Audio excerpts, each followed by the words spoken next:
Hey everyone, I'd like to welcome you to this video. Now, I'm about to talk about a topic, a little bit of a news item that someone posted and found 3 days ago.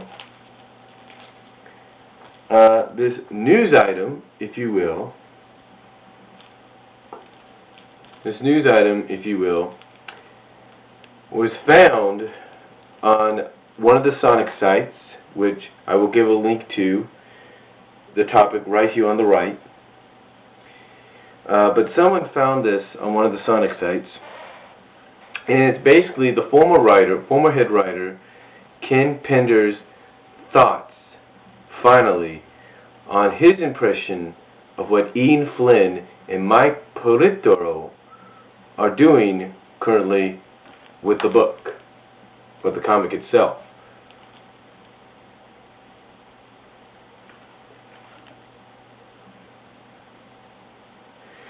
Basically, he starts out by saying that he's left with the impression that neither Mike Pellerito or Ian Flynn really know what to do with either the characters or the stories beyond regurgitating to what came before. So in other words, what he's saying is that Ian and Mike don't have any clue right now of how to move forward without having to rely on other people's work. Now, he mentions that he never had to depend on any other writer's material. Not Karl-created, not Mike Kanterovich's, Mike Gallagher's, none of them. He'd only rely on them when they would throw in bits of info to help improve the stories, or when one of them would come to him for information when they would use some of his characters. And he gives a lot of good examples of some of the stories that he did, like with the Tales miniseries and Sonic 150 and issues like that.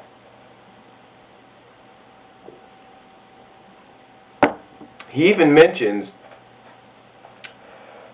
that the map of Mobius that he designed in Sonic Super Special number 2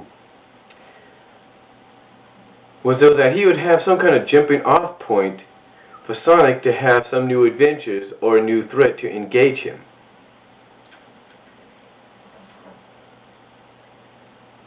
He goes on to say that Ian has not done any of that from what he has seen or heard.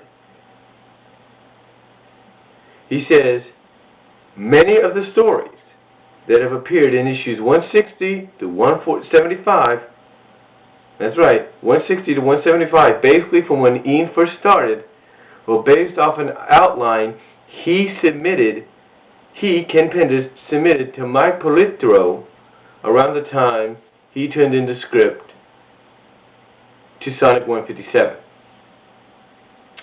So, basically, since the time Ian first began,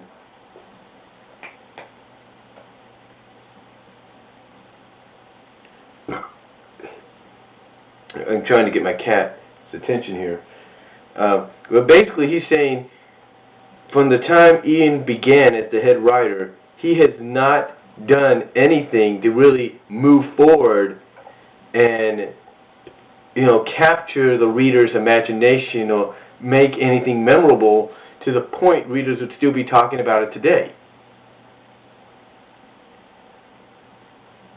He said he never paid any attention to this until he caught the issue 174 where Antoine married Bunny. Now, he doesn't know whether issue 74 was the exact issue he slated for the story, or if it was off by an issue or so in the outline he submitted. He never bothered to mention it until now because he didn't see the point. Ian says all he had was an outline that could be claimed by some to be written after the fact, resulting in a pointless flame war because some would claim I was jealous or resentful.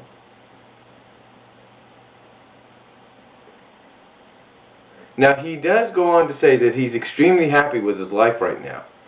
and that his time on the comic book has opened many unexpected doors. And again, you can read all of this on the link that I will provide here in the description box. He goes on to say towards the end that from where he sits, not from where I sit, but from where Ken sits. Excuse me for a second. Okay, checking my time. But he says from where he sits, not from where I sit, not from any of the not from where any of the other fans sit, but from where he sits, all Mike Pellerito and Ian Flynn are doing are living off the work done by others that came before them, instead of allowing Sonic to grow and evolve in a similar organic manner when he, Ken Penders, was on the book.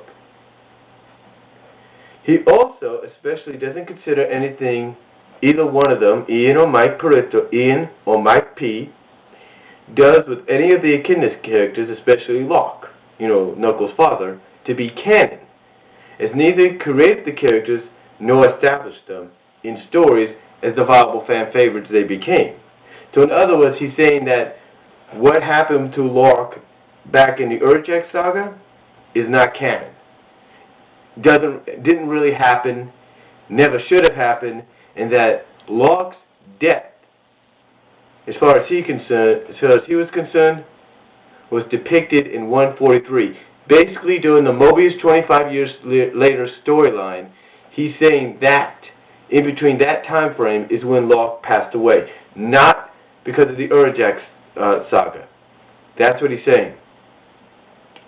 And he goes on to say that anything Ian Flynn writes can be easily counter-written by a better story with an alternative situation. So basically what Ken is saying here, and I even mentioned this in a reply you will find on here, it's under, of course, B.W. Roses.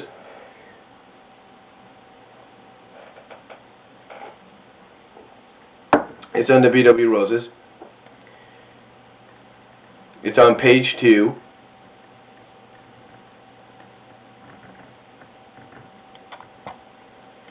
But basically, my response to all this is that what Ken is saying is that when he and Karl Bolas and Mike Pellerito, not Pellerito, but Mike Kanterovich and Mike Gallagher, when those four were writing the books, we didn't know the fans, never knew what was going to happen. But now with Ian and Mike Pellerito on the book, we obviously know what's going to happen. Because, as I put it here, Ian, no offense, has become too predictable. And that only 75% of the time, we will always find out, we the fans will always know what's going to happen next.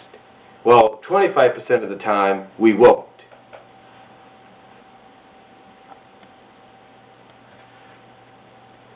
And basically, I end my response to this whole thing by basically agreeing with Ken in some way that what Ian has to do is come up with some original material to work with so Ian, can have some stories that are memorable and that he can expand off of in the future.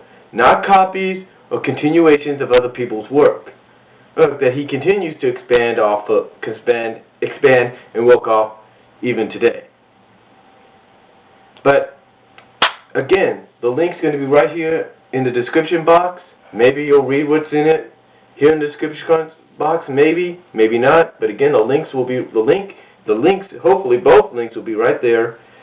And really, that's all I have to say. You got any comments? Let me know. I will talk to you all later.